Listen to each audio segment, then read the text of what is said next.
Guitar in বাংলার episode 14-এ স্বাগতম। এখানে আমি জাস্ট একদম কুইক রিক্যাপ করব যে স্কেল কি জিনিস, কি কি শিখলাম, জাস্ট আরও ক্লিয়ার হওয়ার জন্য। তো শুরু করি। তাহলে স্কেলস আমরা কি বুঝেছি? স্কেলস আমরা বুঝেছি হলো যে নোট দ্বারা একটা সিরিজ তৈরি করা, যে আমার অক্টেভে সবগুলা নোট বাজালে সুন্দর লাগবে না, র্যান্ডম নোট বাজালে সুন্দর লাগবে না। তো আমি কি করছি, আমি 7টা নোটকে আলাদা করছি, যে হ্যাঁ এই 7টা নোট শুধু আমি বাজাবো, আর ওই 7টা নোটকে আমি স্কেল বলছি। আর এই 7টা নোট আমি কিভাবে সাজাচ্ছি ওইটার উপর ডিপেন্ড করে কি স্কেলটা হচ্ছে আমার। তো মেজর স্কেল হলে আমি একভাবে সাজাচ্ছি, মাইনর স্কেল হলে আমি আরেকভাবে সাজাচ্ছি, দ্যাটস ইট, এতই সিম্পল। এখন তাহলে আসা যাক জাস্ট রিক্যাপে, যে স্কেল হলো পুরোপুরি নোট বেসড। আমি এ মেজর স্কেল বা আচ্ছা এ মেজর স্কেল নিয়ে অনেক কথা আছে, ডি মেজর স্কেলে আসি, এখান থেকে শুরু করি। ডি ডি ডি মেজর স্কেলে যে নোটগুলা পাচ্ছি এই এই এই কম্বিনেশনে এই নোটগুলা আর কোথাও আমি পাবো না, আর কোথাও পাবো না। তার মানে ডি স্কেলটা ইউনিক স্কেল হচ্ছে, ডি মেজর স্কেলটা ইউনিক স্কেল হচ্ছে, ওইটা আলাদা হয়ে যাচ্ছে এই জন্যই। আবার at the same time D minor যখন করব, এই নোটগুলো অন্য কোথাও পাবো না। আমি এই নোটগুলা যেখানেই বাজাই না কেন সেটা ডি মাইনর স্কেলের মধ্যে পড়বে, যদি এই নোটগুলোর মধ্যেই থাকি।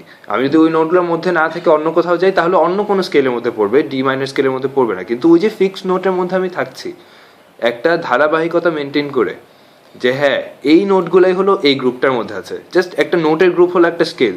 তো এই গ্রুপটাই যদি আমি ফলো করে ওই গ্রুপটাই যে জায়গায় বাজাই না কেন, ওই গ্রুপের মধ্যে যে কোনো নোট যে কোনো জায়গায় বাজাই না কেন, ওইটা ওই স্কেলের মধ্যেই থাকবে। তো আমি ডি মাইনর গ্রুপের একটা নোট নিয়ে আমি যেখানেই বাজাবো না কেন সেটা হলো ডি মাইনর স্কেলের মধ্যেই পড়বে। আবার আমি ডি মেজর বা বা অন্য আরেকটাতে আসি। এখন আমি এখন বি মেজর স্কেল, কারণ আমি বি থেকে শুরু করেছি, বিটাকে সা বানিয়েছি, তো বি মেজর স্কেল হয়ে গেল। তো আর মেজরের শেপটা ফলো করেছি, তো বি মেজর স্কেল হয়ে গেল। আমি এখন এই যে এই গ্রুপ অফ নোটগুলো, আমি যেই নোটগুলো বাজালাম, এই নোটগুলো নিয়ে আমি যেখানেই বসাই না কেন এটা বি মেজর স্কেলের মধ্যেই থাকবে। এখন অনেকগুলো নোট অনেকগুলো স্কেলের মধ্যেই থাকে, কমন পড়ে যায়, কিন্তু এইটা আমাদের খেয়াল রাখতে হবে, ওইটা দিয়ে কনফিউজ হওয়া যাবে না। এটা আমাদের খেয়াল রাখতে হবে এই যে যদিও কমন পড়ে যাচ্ছে, কিন্তু এই যে কম্বিনেশনটা ঠিক এই সবগুলা নোট মিলায় 7টা নোট কখনো একসাথে কমন পড়বে না, হয়তো বা ইভেন কি 6টা নোটও কমন পড়ে যাচ্ছে। যেমন এ মাইনর স্কেল আর ই মাইনর স্কেল, এই দুইটার মধ্যে 6টা নোটই কমন। যেমন এ বি সি ডি, আচ্ছা A B C D E F G, আর এখানে হলো E F sharp G A B C D. তো এ বি সি ডি সবই কমন পড়ে যাচ্ছে, শুধু এফ আর এফ শার্পটা পার্থক্য। এ মাইনর স্কেলে এফ নোটটা আছে, আর ই মাইনর স্কেলে এফ শার্প নোটটা আছে। এই যে আনকমন হলো, এইটার কারণেই এ মাইনর স্কেল একটা, ই মাইনর স্কেল আরেকটা, এইটাই। এখন 6টা নোটই কমন পড়ে গিয়েছে, তার মানে আমি ই মাইনর স্কেলের মধ্যে ই মাইনর স্কেলের মধ্যে এ মাইনর স্কেলের 6টা নোট প্লে করতে হবে। কিন্তু বাই চান্স যদি ওইটা হিট পড়ে যায়, এফটা হিট পড়ে যায় ই মাইনর স্কেলে থাকা সত্ত্বেও, তখন খারাপ লাগবে যে হ্যাঁ একটা নোটের কারণে সমস্যা হয়ে গেল। তো স্কেলস আসলে এইভাবেই পার্থক্য হচ্ছে, একটা থেকে আরেকটা পার্থক্য করা হচ্ছে, যে কম্বিনেশনটা কোন গ্রুপ অফ নোট নিয়ে আমি স্কেলটা বানাচ্ছি।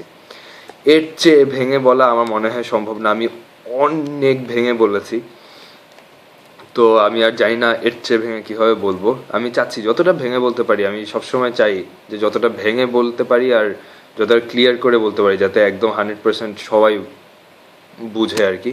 কিন্তু এর চেয়ে ক্লিয়ার এর চেয়ে ভেঙে আর আমি বলতে পারছি না, আমি এখানে আটকে গেছি।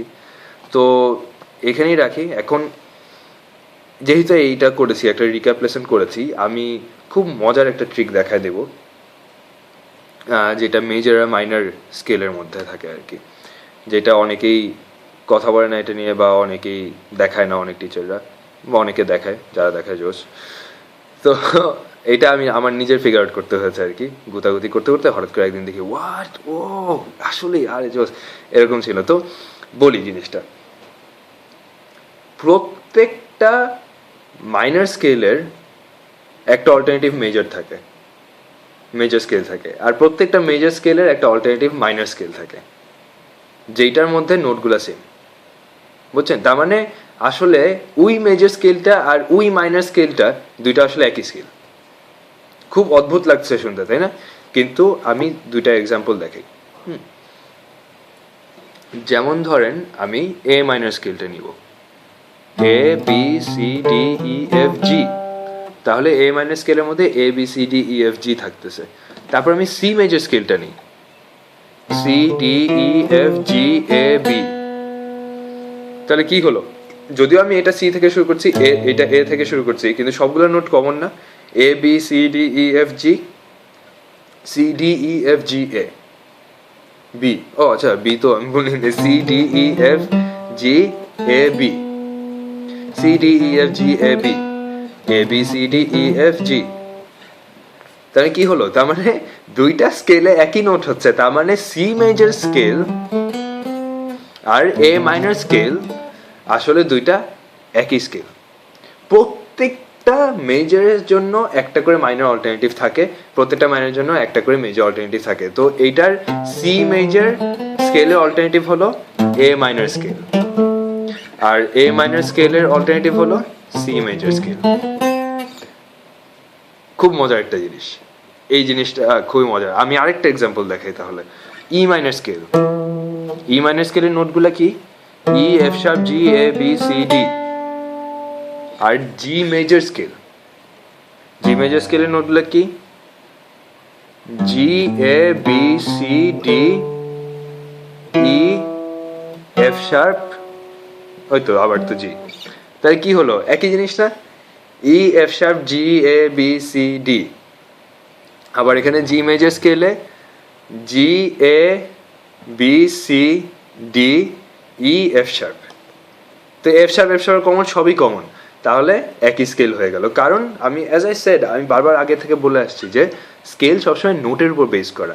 একই নোট হলে একই স্কেল, যেখানেই নোটগুলো বাজান না কেন ওই নোটগুলোই যদি হয়, যেখান থেকেই শুরু করেন না কেন, যেখানেই শেষ করেন না কেন, ফ্রেটার যেই জায়গায় বাজান না কেন, যেই নোট থেকে শুরু করেন যেই নোটেই শেষ করেন, যাই হোক না কেন, যদি নোট ভিতরের নোট সব একই থাকে, তার মানে ওইটা একই স্কেল, যেই শেপে যেইভাবে বাজান না কেন। তো মাইনরের যে শেপ আর মেজরের যে শেপ, এই দুইটা শেপ যদিও আলাদা, কিন্তু আমি যেহেতু একই নোট বাজাচ্ছি, যে দুই জায়গা থেকে শুরু করতেছি, এই জন্য আমি এটাকে জি মেজর ডাকতেছি, কারণ আমি জি থেকে শুরু করতেছি। এটাকে ই মাইনর ডাকতেছি এই জন্য, কারণ আমি ই থেকে শুরু করছি। মাইনর ডাকতেছি কারণ মাইনর শেপ করছি। মেজর ডাকতেছি কারণ মেজর শেপ করতেছি। কিন্তু দুইটা একই স্কেল, কারণ ভিতরের নোট সব একই। খুবই মজার একটা জিনিস এটা। সো রিক্যাপ লেসন এখানেই করে শেষ করে ফেলি।